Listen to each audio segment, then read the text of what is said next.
Rêver avec lucidité n'est malheureusement pas une activité que nous pouvons pratiquer quand bon nous semble. Parfois c'est facile, d'autres fois c'est quasiment impossible.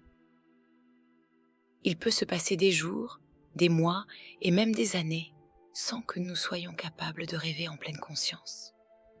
Ces périodes infructueuses ont pour principale cause le manque d'énergie. Un rêve lucide exige beaucoup d'énergie. Or, comme vous le savez, la plus grande partie de l'énergie que nous avons à notre disposition est accaparée par la vie de tous les jours. Alors, où pouvons-nous trouver l'énergie nécessaire pour faire du rêve lucide? Le seul choix que nous ayons est d'aller la chercher, là où elle se trouve, là où elle s'est accumulée au fil du temps qui passe, c'est-à-dire dans notre vie relationnelle, émotionnelle et sexuelle que nous avons laissée derrière nous. À ma connaissance, le moyen le plus efficace pour récupérer l'énergie que nous avons dilapidée dans nos interactions passées est une technique qui s'appelle la récapitulation. La récapitulation consiste à revivre le plus fidèlement possible toutes les expériences de notre vie en s'aidant de la respiration. Mais, outre sa fonction de récupération d'énergie pour rêver lucidement, la récapitulation possède d'autres avantages. Elle permet aussi d'accroître en nous un véritable détachement vis-à-vis de notre passé et vis-à-vis des soucis qu'induisent en nous et en permanence notre mental et notre ego. De plus, la récapitulation a pour effet de nous rapprocher de manière subtile du corps gauche. Ce dernier constitue en nous le socle solide et stable sur lequel nos vies devraient reposer, à l'image de ces fondations cyclopéennes sur lesquelles s'appuyaient les temples antiques. Vous pouvez me croire, que nous soyons engagés ou non dans la voie du rêve, redonner sa place au corps gauche en nous est crucial pour affronter les aléas de la vie. Vous trouverez sur cette chaîne une vidéo qui explique ce qu'est le corps gauche et le corps droit. D'où vient la récapitulation? C'est à travers les ouvrages du nagual Carlos Castaneda et de ceux de 2 membres de son groupe, Florinda Donergro et Taïcha Abelard, que cette merveilleuse technique qu'est la récapitulation a été révélée au grand public. La lignée de guerriers à laquelle ils appartenaient l'avait hérité des sorciers de l'ancien Mexique. On trouve également dans les romans d'Eldo Galil, dont l'action se passe sous l'Empire ottoman, des références à une technique similaire à la récapitulation et qui remonterait à l'Égypte antique. Séléna, un des personnages importants de l'histoire, parle d'une pratique qui s'appelle vider sa jarre et qui aurait pour objectif de préparer le guerrier faucon à son dernier voyage, afin que son cœur soit aussi léger qu'une plume de Maat, la déesse de l'ordre et de l'harmonie.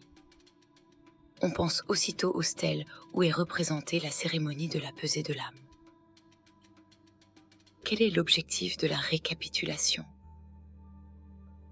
Pour comprendre pourquoi la récapitulation a été créée, il faut revenir aux observations qu'avaient faites les sorciers de l'ancien Mexique grâce à voir cette capacité qu'ils avaient de percevoir directement l'énergie qui circule dans l'univers.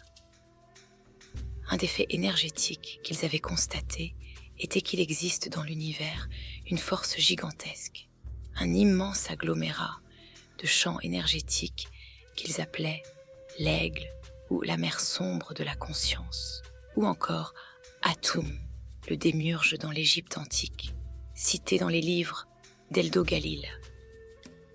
Cette force, la mer sombre de la conscience, est celle qui alloue la conscience à tous les êtres vivants, depuis les virus jusqu'aux hommes. Chaque être vivant reçoit la conscience à la naissance et doit l'enrichir avec les expériences de sa vie jusqu'à ce qu'arrive le moment que l'on appelle la mort et où l'aigle réclame son dû. Or, l'élément fondamental qu'ont découvert les sorciers de l'ancien Mexique est que l'aigle ou la mer sombre de la conscience ne souhaite pas prendre la force de vie des créatures vivantes au moment de la mort, mais uniquement leurs expériences de vie. En outre, l'aigle est prêt à accepter un substitut à la place d'une conscience réelle, à condition que ce substitut soit une réplique parfaite. Car si la conscience est la nourriture de l'aigle, celui-ci peut, au lieu de conscience, se contenter d'une récapitulation parfaite. Par manque de discipline, les hommes ordinaires sont incapables de séparer leur force de vie de l'ensemble des expériences qu'ils ont accumulées au cours de leur existence. Et donc, quand arrive le moment de quitter le monde d'ici-bas, ils perdent la vie alors qu'ils ne devraient perdre que leurs expériences de vie. Grâce à la récapitulation, nous pouvons acquérir un degré de contrôle qui nous permettrait de séparer nos expériences de vie de notre force vitale. Ces deux composantes de notre être ne sont pas inextricablement mêlées. Ainsi, lorsque nous nous présentons au moment de la mort, devant l'aigle ou Atum, nous abandonnons, en les évoquant, nos expériences de vie, mais nous gardons notre force vitale. Dans le passé, et peut-être encore aujourd'hui, des sorciers ont réussi cet exploit. Ils ne sont pas morts. Ils ont transcendé cette fin fatidique en retenant leur force vitale pour disparaître de la surface de la Terre et partir dans un voyage définitif de la perception. Ces sorciers se sont transformés en énergie, une énergie qui garde tout de même la marque de leur individualité. Les voyants de l'ancien Mexique appelaient cet état la liberté totale. Pour entrer dans la liberté totale, un être doit invoquer sa part sublime, que tous les humains possèdent sans jamais l'employer. Cette perspective, qu'est la liberté totale, ouvre la porte du plus grand mystère qui soit. Ne trouvez-vous pas? Une des choses que recherchaient les anciens sorciers du Mexique et ceux de l'Égypte antique à travers la récapitulation était d'extraire, de toutes les interactions qu'ils avaient vécues, l'énergie qu'ils y avaient dissipée et de se débarrasser de celles qui ne leur appartenaient pas. Ils avaient constaté, grâce à la faculté de voir, que, sous l'impulsion d'émotions de toutes sortes, notre corps crée constamment des filaments d'énergie semblables à des toiles d'araignée. Ces filaments sont projetés hors de notre corps physique. En fait, toute interaction où les sentiments entrent en jeu sont épuisantes pour notre corps lumineux. Les gerbes d'énergie, ainsi générées par nos émotions, vont se déposer à la surface intérieure du cocon lumineux qui nous enveloppe. Avec le temps, cette énergie s'y accumule et finit par former une sorte de croûte plus ou moins épaisse, semblable à une pelure d'orange. L'énergie emprisonnée dans cette couche à la surface interne de notre cocon reste pour ainsi dire à portée de main, mais elle est considérée par l'homme ordinaire comme définitivement perdue. Les sorciers des temps anciens ont constaté que cette énergie pouvait être récupérée et réintégrée au corps physique en utilisant la respiration et une forme particulière de concentration. C'est dans ce but qu'ils ont créé la récapitulation. L'objectif de la récapitulation est donc de dissoudre les charges émotionnelles liées à nos souvenirs en les transformant en une énergie neutre qui regagne ensuite sa place en nous. Mais les anciens sorciers s'aperçurent, en pratiquant la récapitulation, qu'ils accédaient aussi à une grande fluidité perceptuelle. L'explication leur est venue après qu'ils aient vu un être humain sous sa forme énergétique. Comme nous l'avons vu précédemment, l'homme est une sphère lumineuse, remplie de champs énergétiques, à la surface de laquelle se trouve un point d'une intense luminosité de la taille d'une balle de tennis.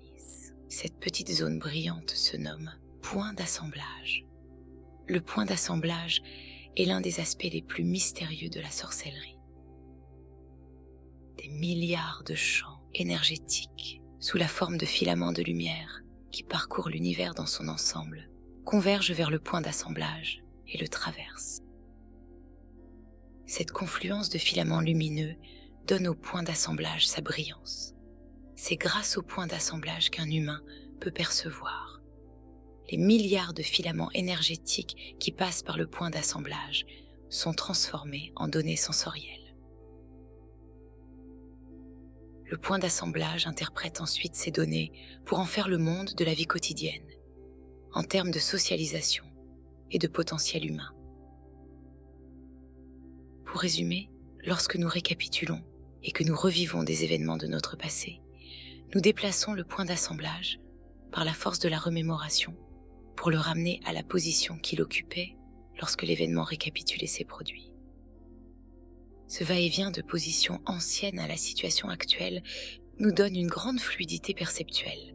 Cette fluidité est un atout précieux pour affronter les vicissitudes de la vie de tous les jours, mais aussi pour affronter les forces extraordinaires que nous ne manquerons pas de rencontrer au cours de nos explorations dans les rêves lucides. Comment doit-on récapituler? La procédure classique est de commencer par établir un support mnémotechnique en dressant une liste la plus exhaustive possible de toutes les personnes que nous avons côtoyées du présent jusqu'au plus lointain de notre passé. Ensuite, nous prenons la première personne de la liste et nous allons chercher dans notre mémoire la première rencontre avec celle-ci. Pour obtenir un maximum d'efficacité et éviter de se décourager, il est préférable de reconstituer des événements qui viennent de se produire. Il est plus facile de se rappeler avec précision une chose qui vient juste d'arriver. L'idée est de se remémorer l'événement de manière détaillée. Nous devons tout d'abord visualiser le lieu où il s'est déroulé avec tous ses détails matériels. L'environnement, l'atmosphère, les objets qui s'y trouvaient, comme si nous y étions vraiment. Par exemple, si la scène récapitulée s'est passée dans un square public, il faut s'efforcer de se rappeler comment nous étions habillés et comment étaient vêtues là où les personnes qui étaient avec nous. Comment était le ciel? Quelle était l'ambiance sonore? Quelles odeurs avons-nous senties? C'est ce genre de détails que recherche l'aigle, ou la mer sombre de la conscience, ou encore Atum. C'est en reconstituant les événements récents avec un maximum de détails que nous affûterons notre capacité mémorielle, ce qui nous sera bien utile lorsque nous récapitulerons des événements plus anciens. Une fois le décor planté, nous allons pouvoir revisiter toutes les émotions que nous avons éprouvées. L'élément clé de la récapitulation est la respiration. Pour les sorciers anciens et modernes, respirer est un acte magique parce que c'est la fonction qui donne vie. Par conséquent, nous accompagnons la remémoration d'une scène passée avec une respiration lente et naturelle, tout en tournant la tête de gauche à droite, puis de droite à gauche, ou inversement, c'est comme nous préférons. Nous commençons par mettre le menton près de l'épaule gauche, puis nous déplaçons la tête vers la droite sur un arc de 180 degrés en inhalant doucement par le nez. L'inspiration se termine contre l'épaule droite. Durant cette inspiration, nous rappelons tous les sentiments et les sensations qui nous ont parcourus. Cette façon d'inspirer, tout en revivant une émotion, a pour fonction de ramener vers notre corps, et par la magie de la respiration, l'énergie dispersée de cette émotion. Une fois l'inspiration terminée, notre tête repart dans l'autre sens, en expirant cette fois-ci tout ce qui ne nous appartient pas, c'est-à-dire les expressions et les sentiments qu'exprimait la personne avec qui nous étions. D'un point de vue énergétique, nous expulsons ainsi les filaments énergétiques qu'avait laissés en nous le corps lumineux de cette personne.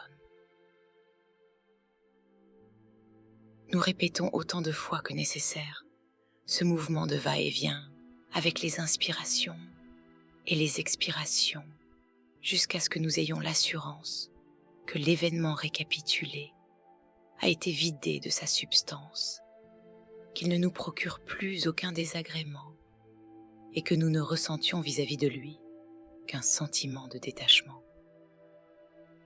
Lorsqu'un souvenir a été entièrement revisité, on ferme cette boucle de récapitulation en effectuant une dernière fois le mouvement complet de la tête de droite à gauche, puis de gauche à droite, mais ce coup-ci sans respirer ce qui envoie à notre corps le message que le souvenir récapitulé est définitivement clos et qu'il ne nous affecte plus.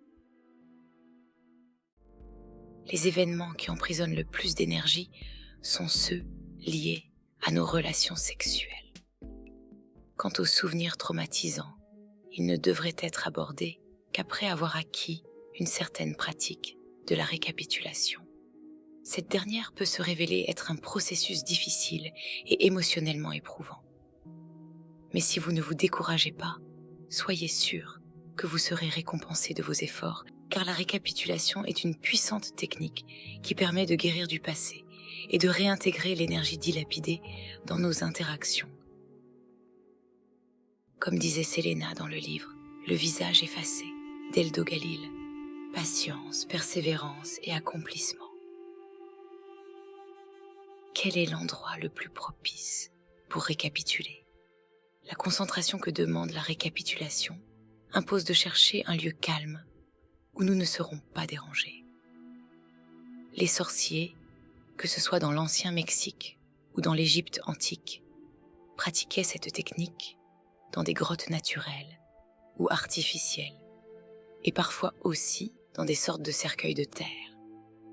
Selon ces derniers, se rappeler un événement est plus facile si nous réduisons la zone de stimulation autour de notre corps.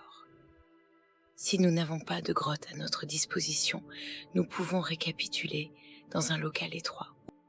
Ou pourquoi pas, se fabriquer une caisse de récapitulation en bois. Néanmoins, nous sommes libres de récapituler où bon nous semble, en voiture ou en pleine nature. L'important étant de pouvoir se concentrer suffisamment afin de revivre la scène que nous nous remémorons. Existe-t-il un bon moment dans la journée pour récapituler?